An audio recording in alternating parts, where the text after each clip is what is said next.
오늘은 로마서 10장 말씀 보실 텐데요. 10장은 9장에 이어서 계속 이스라엘 백성에 대한 이야기를 바울 사도는 기록하고 있습니다.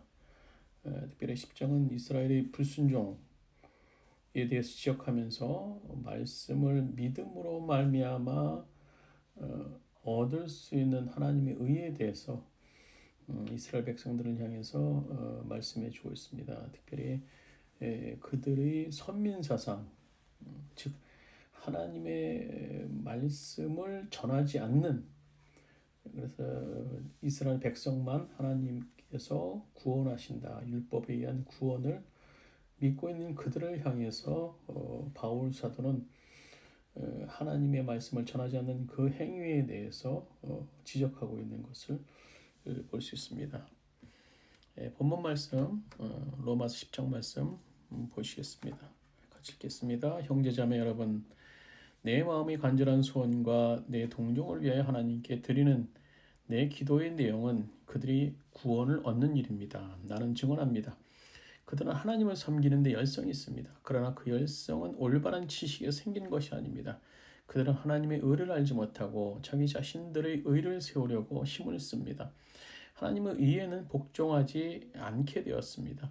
그러므로 그리스도는 율법을 끝마침이 되셔서 모든 믿는 사람에게 의가 되어 주셨습니다. 모세는 율법에 근거한 의를 두고 기록하기를 율법을 행하는 사람은 그것으로 살 것이다 라고 하였습니다. 그러나 믿음에 근거한 의를 두고 이렇게 말합니다. 너는 마음속으로 누가 하늘에 올라갈 것이냐 하고 말하지 말아라. 그것은 그리스도를 끌어내리는 것입니다. 또 누가 지옥에 내려갈 것이냐고 말하지 마라. 그것은 그리스도를 죽은 사람 가운데서 끌어올리는 것입니다. 그러면 그것이 무엇을 뜻합니까? 하나님 말씀은 내게 가까이 있다. 내 입에 있고 내 마음에 있다 하는 말씀이 있습니다. 이것은 우리가 전파하는 믿음의 말씀입니다. 당신이 만일 예수는 주님이라고 입으로 고백하고 하나님께서 그를 죽은 사람 가운데서 살리신 것을 마음으로 믿으면 구원을 얻을 것입니다. 사람은 마음으로 믿어서 의에 이르고 입으로 고백하여서 구원에 이르게 됩니다.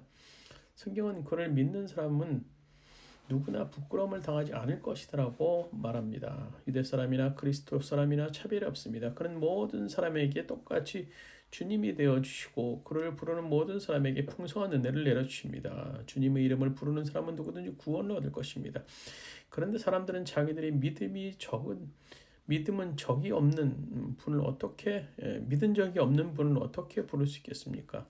또 들은 적이 없는 분을 어떻게 믿을 수 있겠습니까? 선포하는 사람이 없으면 어떻게 들을 수 있겠습니까? 보내심을 받지 않았는데 어떻게 선포할 수 있겠습니까? 성경에 기록한 바 기쁜 소식을 전하는 이들의 발걸음이 얼마나 아름다우냐 한 것과 같습니다. 그러나 모든 사람이 다 복음에 순종하는 것은 아닙니다. 이사야는 주님, 우리가 전하는 소식을 누가 믿었습니까? 하고 말하였습니다.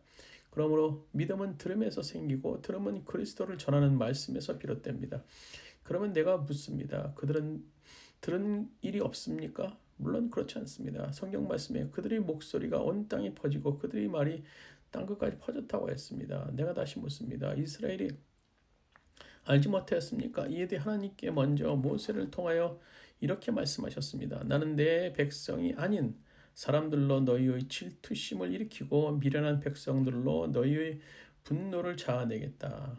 또한 이사야는 매우 담대하게 이렇게 말씀을 전하였습니다. 나를 찾지 않는 사람을 내가 만나주고 나를 구하지 않는 사람들에게 내가 나타났다.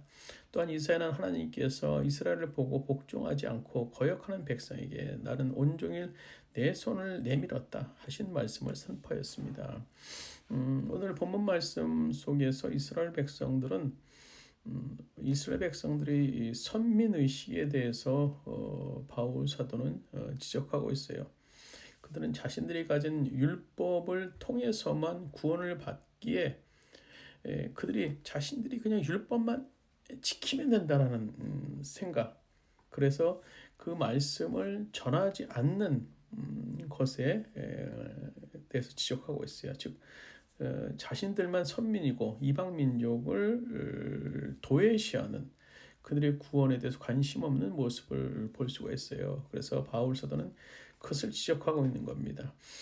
오늘 우리들의 삶에 이것을 적용하면 우리들이 하나님을 믿는 자로서의 소명, 사명은 우리들이 받은 은혜를 전하는 겁니다. 그래서 오늘 15절에 보면 보내심을 받지 않았는데 어떻게 선포할 수 있겠습니까? 성경에 기록한 바 기쁜 소식을 전하는 이들의 발걸음이 얼마나 아름다우냐. 하나님의 말씀을 전하는 발걸음이 아름답다라는 고 바울 사도는 기록하고 있는 것을 볼 수 있습니다.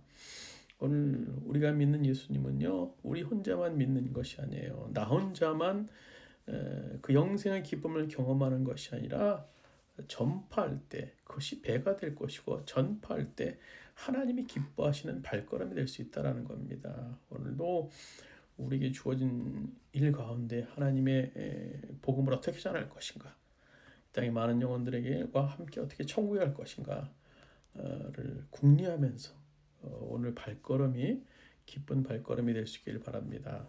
주님, 오늘도 우리와 함께하여 주시고 동행하여 주셔서 우리들의 발걸음이 내 육신의 안이 하나만을 추구하는 것이 아니라 하나님의 나라와 하나님의 의를 구하는 가운데 기쁜 소식을 전하는 발걸음이 될 수 있도록 주께서 인도하여 주시옵소서. 예수님의 이름으로 기도드립니다. 아멘.